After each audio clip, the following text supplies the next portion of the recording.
কালের নিয়মে যেখানে নিয়ে যায় পথ সেখানে যেতে হয়। কালের যাত্রা ধ্বনি শুনিতে কি পাও, তারই রথ নিত্যই উঠাও। সুতরাং সেটা আমাদের মনে রাখবে, সেটা যেখানে যেদিকে নিয়ে যাবে সময় বলে দেবে। আপনারাও দেখবেন, সবাই দেখবে, আমিও দেখবো, আমাকেও কাল কোথায় নিয়ে যাচ্ছে। দলনেত্রীর একটি ফোনে চরম অভিমান, আর তার জেরেই শনিবার সকালে আচমকা ইস্তফা দিয়ে দেন চন্দ্রিমা ভট্টাচার্য। মমতা বন্দ্যোপাধ্যায়কে চিঠি লিখে পদ ছাড়ার কথা জানান তিনি। আর রাজ্য সভাপতি সহ তৃণমূলের সব পদ ছেড়ে বিধানসভায় চলে যান চন্দ্রিমা ভট্টাচার্য। সেখানে নব তৃণমূল অর্থাৎ বিদ্রোহী তৃণমূল শিবিরের সঙ্গে বৈঠক করেন। বিরোধী দলনেতা ঋতব্রত বন্দ্যোপাধ্যায়ের ঘরে এই বৈঠক হয়। বৈঠকে বিদ্রোহী শিবিরের একাধিক বিধায়কও উপস্থিত ছিলেন।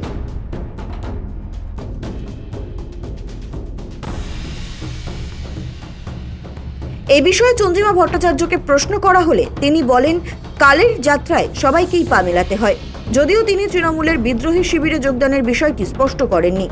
কালের নিয়মে যেখানে নিয়ে যায় পথ সেখানে যেতে হয়। কালের যাত্রা ধ্বনি শুনিতে কি পাও, তারই রথ নিত্যই উঠাও।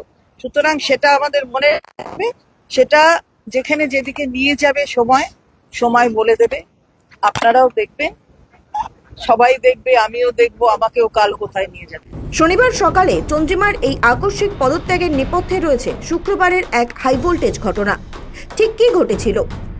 ইস্তফা দেওয়ার পর নিজেই মুখ খুলেছেন চন্দ্রিমা ভট্টাচার্য। কি বললেন চন্দ্রিমা ভট্টাচার্য?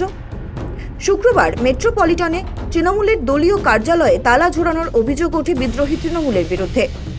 ঋতব্রত বন্দ্যোপাধ্যায়, ফিরহাদ হাকিম, অরূপ রায়, সন্দীপন সাহা, প্রসূন বন্দ্যোপাধ্যায় এবং বিপ্লব রায়ের বিরুদ্ধে প্রগতি ময়দান থানায় অভিযোগ দায়ের করল কালীঘাটপন্থী তৃণমূল নেতৃত্ব। এরপরেই মমতা বন্দ্যোপাধ্যায়ের রোষের মুখে পড়েন চন্দ্রিমা, এমনটাই অভিযোগ করেছেন তিনি। তার দাবি, নিজের সময় মতো বেরিয়ে বাড়ি আসেন। তার অভিযোগ, এরপরেই মমতা বন্দ্যোপাধ্যায় ফোন করে বলেন, তুমি ওদের হাতে ভবন তুলে দিলে।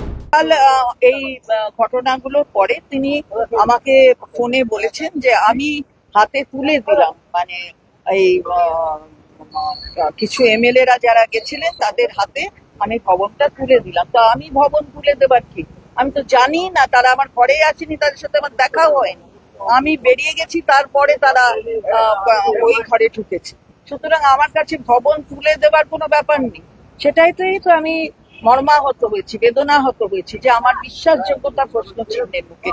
চন্দ্রিমার দাবি, মমতা বন্দ্যোপাধ্যায়ের এই বক্তব্যে তিনি মর্মাহত। চন্দ্রিমা ভট্টাচার্য দাবি করেছেন, তার মনে হয়েছে তার আনুগত্যে প্রশ্নচিহ্ন থেকে যাচ্ছে, সেই কারণেই তিনি পদ থেকে সরে গিয়েছেন বলে জানিয়েছেন। প্রশ্নটা হয়েছে যে আমাকে মাননীয় নেত্রী বললেন যে আমি ওদের হাতে ভবনটা তুলে দিয়েছি। মানে আমার দুঃখ লেগেছে যে নিশ্চয়ই আমার মানে আমার যে আনুগত্য এবং যে বিশ্বাসযোগ্যতা, সেটা তো একটা প্রশ্ন চিহ্ন। অবশ্যই বিশ্বাস আনুগত্য যখন প্রশ্নচিহ্নের মুখে থাকে তখন তার বাইরে কিছু, মানে তারপরে আর কিছু করা যায় না আর কি। বিশ্বাসই তো মূল শিকড়। সুতরাং সেই শিকড় যখন নড়ে চড়ে যায় তখন তার পরে আর কিছু করা যায়। দীর্ঘদিনের সহযোদ্ধার এই সিদ্ধান্তে আরও নিঃসঙ্গ মমতা বন্দ্যোপাধ্যায়। ইস্তফা দেওয়ার পরেই দুপুরে বিধানসভায় যান চন্দ্রিমা। বিধানসভার গেটে তাকে স্বাগত জানান সন্দীপন সহ তৃণমূলের বিদ্রোহী শিবিরের বিধায়করা। চন্দ্রিমাকে সিনিয়র নেত্রী বলে উল্লেখ করেন তারা। এরপর বিরোধী দলনেতা ঋতব্রত বন্দ্যোপাধ্যায়ের ঘরে তাকে নিয়ে যাওয়া হয়। সেখানে নব তৃণমূলের বিধায়কদের সঙ্গে বৈঠক করেন তিনি।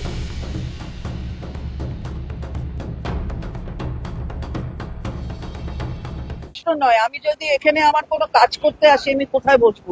নিশ্চয়ই সরকার পক্ষের ঘরে জায়গায় গিয়ে বসবো না, আমি তো বিরোধীদের জায়গায় গিয়ে বসবো। তো বিরোধী পক্ষের যে ঘর সেখানে গিয়ে বসবো, এতে যোগদানের কোনো ব্যাপার নেই।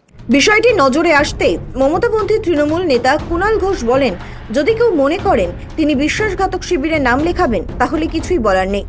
মানুষের সঙ্গে তাদের কোনো সম্পর্ক নেই। মমতা বন্দ্যোপাধ্যায় মুখ্যমন্ত্রী থাকাকালীন চন্দ্রিমা সব থেকে বেশি দপ্তর পেয়েছেন, তখন অভিমান হয়নি, এখন কেন ছাড়লেন? সেদিন ছাড়েননি কেন? উনি আজ বলছেন এতগুলো দপ্তর খারাপ লেগেছে, লাগতেই পারে, উনি চাননি, হতে পারে ওনার ক্ষমতা ছিল না, উনি বলছেন। তা আজকে যেটা ছাড়লেন, দপ্তরগুলো থাকাকালীন ছাড়েননি কেন? দপ্তরগুলো যখন ছিল তখন ছাড়লেন না কেন? তাহলে তো ছাড়াটার গুরুত্ব থাকতো। চাটনৃত শিবিরে যারা গেছে, আপনি বলুন তো, যে এত রকম ছবি দেখা যাচ্ছে, আপনারা এত ছবি দেখাচ্ছেন, কে লোকসভায় দেখা করছে, কে বিধানসভায় দেখা করছে, কে বিজেপি নেতার বাড়ি যাচ্ছে, কে হোটেলে গিয়ে দেখা করছে। নিজেদের কনস্টিটিউয়েন্সিতে, নিজেদের নির্বাচনী কেন্দ্রে এখনো তাদের দেখা যাচ্ছে না কেন কোনো কর্মসূচিতে। বলে দিচ্ছে তোমার এই মামলা রয়েছে 80টা ইলিগাল কনস্ট্রাকশন, যাও আগে গিয়ে তালা মেরে এসো, নইলে অ্যারেস্ট, চলে গেল তালা মারতে, অমুক তমুক। এরকম এইভাবে চলছে। যে আমার নিশ্চয়ই লোকে দেখেছে যে আমার অনেক ক্ষমতা আছে, আমার অনেকগুলো দপ্তর, কিন্তু সেই দপ্তরে আমার নিজস্ব মতামত দিয়ে আমার দপ্তর কতটা চালাবার ক্ষমতা ছিল সেটা নিশ্চয়ই আমাদের শ্রদ্ধা মমতা ব্যানার্জি তিনি নিজেও জানেন, এবং এটা আমার বলার দরকার নেই। কুণাল বাবু কি বলছেন সেটা নিয়ে আমার মতামত প্রকাশের কোনো জায়গা নেই। যদিও ইস্তফা দিয়ে চন্দ্রিমা বলেন, শুক্রবার একটা ঘটনা হয়েছে যা সকলের জানা, তার আনুগত্যে কোনো খামতি নেই। বেদনাহত মন নিয়ে তিনি ছেড়ে দিলেন। কালীঘাটে আর যাওয়ার প্রশ্নই আসে না বলেও জানান অভিমানী চন্দ্রিমা। এরপরই বিধানসভায় গিয়ে ঋতব্রত শিবিরের সঙ্গে বৈঠক করেন তিনি। আর বিধানসভা থেকে বেরিয়ে তিনি বলেন, কিছু নথি জমা দিতে বিধানসভায় গিয়েছিলেন তিনি। এখানে যদি আমি বিধানসভায় এসেছি, আমার কতগুলো যে নথিপত্র দিতে হবে আমাদের, যা এখানে টেনশনের জন্য, তো সেই জায়গায় যদি আমায় সেই নথিগুলো নিতে হয় কিংবা কি আমায় দিতে হবে সেটা জানতে হয়, আমাকে তো একটা ঘরে বসতে হবে। সে ঘরটা নিশ্চয়ই সরকার পক্ষের ঘরে গিয়ে বসবো না, বিরোধী পক্ষের ঘরে গিয়ে বসবো, আমি তাই বসেছি। চিঠিতে অভিমান ও চূড়ান্ত সিদ্ধান্ত। পদত্যাগ করে মমতা বন্দ্যোপাধ্যায়ের কাছে যে চিঠি পাঠিয়েছেন চন্দ্রিমা, তার দ্বিতীয় প্যারাগ্রাফে রয়েছে অত্যন্ত তাৎপর্যপূর্ণ ও গুরুত্বপূর্ণ বিষয়। চন্দ্রিমা স্পষ্ট লিখেছেন, তিনি দলের এবং অন্যান্য সংগঠনের ব্যাংক অ্যাকাউন্টে সই করার ক্ষমতা ছেড়ে দিচ্ছেন। নির্বাচন কমিশনের কাছে দলের প্রতিনিধি হিসেবে তাঁকে যে অথরাইজ করা হয়েছিল সেই দায়িত্ব থেকেও তিনি অব্যাহতি নিচ্ছেন। অর্থাৎ শুধু মুখের কথায় বা ক্ষণিকের রাগে নয়, আইনি ও সাংগঠনিক সমস্ত দিক থেকেই দলীয় পদ থেকে নিজেকে পুরোপুরি গুটিয়ে নিলেন চন্দ্রিমা। কি না আছি, আমি যেখানে ছিলাম সেখান থেকে আমি পদত্যাগ করেছি, সেই পদ থেকে, এবং যাবতীয় পদ থেকে পদত্যাগ করেছি।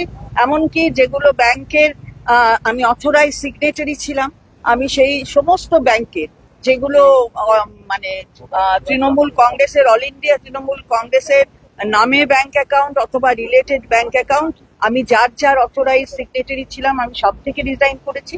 এবং ইসিআই এর কাছে আমি কন্ট্যাক্ট পারসন ছিলাম, তো সেই জায়গায় দাঁড়িয়ে ইসিআই এরও সেই জায়গা থেকে আমি নিজেকে বিথড্র করে নিয়েছি। যেমন অনেক মানুষ কাউকে না কাউকে বিশ্বাস করে, আর মানুষ চেনার কিছু ভুল হয় সে তো সবাই দেখতে পাচ্ছে, তাহলে কি আর কেউ কাউকে বিশ্বাস করবে না? এটাও তো হয় না।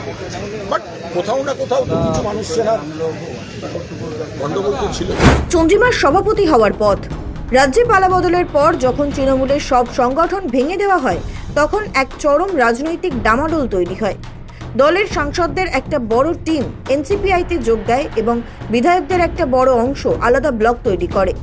সেই সংকটকালীন পরিস্থিতিতে কালীঘাটের এক জরুরি বৈঠকের পর তৃণমূলের সংগঠনকে ঢেলে সাজানোর কথা ঘোষণা করা হয়। অসুস্থতার কারণে সুব্রত বক্সী রাজ্য সভাপতির পদ থেকে পদত্যাগ করলে দলের ব্যাটন তুলে দেওয়া হয়েছিল চন্দ্রিমা ভট্টাচার্যের হাতে। সেই সঙ্গে আরও কয়েকটি শাখা সংগঠনের পদাধিকারী বদল করা হয়। কিন্তু সেই চন্দ্রিমার আনুগত্য নিয়েই খোদ দলনেত্রী প্রশ্ন তোলায় শেষ পর্যন্ত পদত্যাগের পথই বেছে নিলেন তিনি। এখন দেখার চন্দ্রিমার এই ইস্তফা তৃণমূলের অন্দরে কি নতুন সমীকরণ তৈরি করে। দীর্ঘদিনের সহযোদ্ধার এই সিদ্ধান্তে আরও নিঃসঙ্গ মমতা বন্দ্যোপাধ্যায়। সৌভিক চ্যানেলের রিপোর্ট, সময় কলকাতা।